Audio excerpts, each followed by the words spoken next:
فردون علی در مخزن فردون علی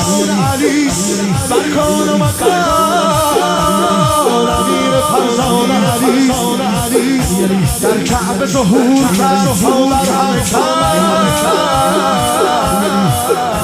در کعبه ظهور کرد تا بر همه معلوم شود که صاحب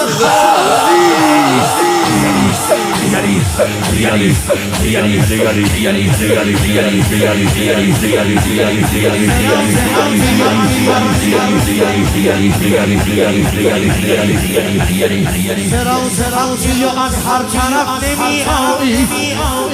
سراغ طائفه بی شرف نمی آیی خمار باده تو شد تلف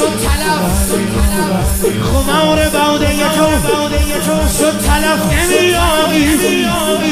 فراق خوش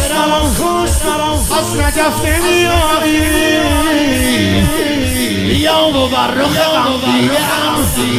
گلاب بریز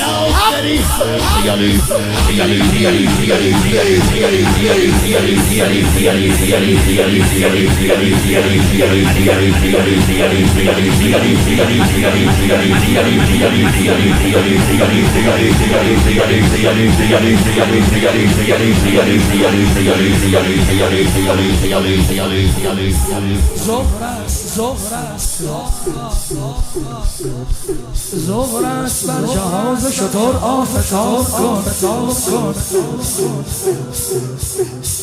ظهر است بر جهاز شتر آفتاب کن خود را ببین به صفحه یا سواب کن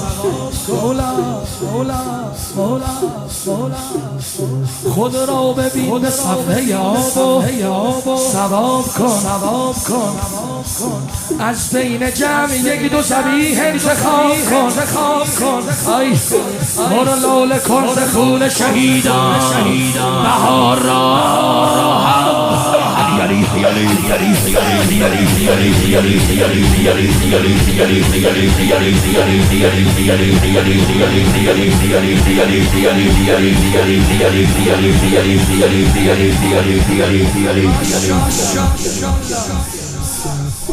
حلالی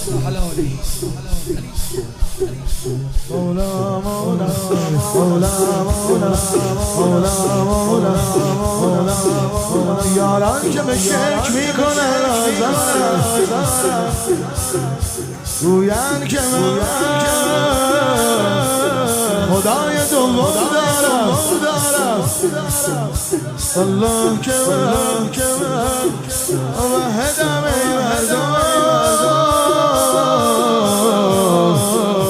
من غیر علی خدا نمیپندارم دستخانا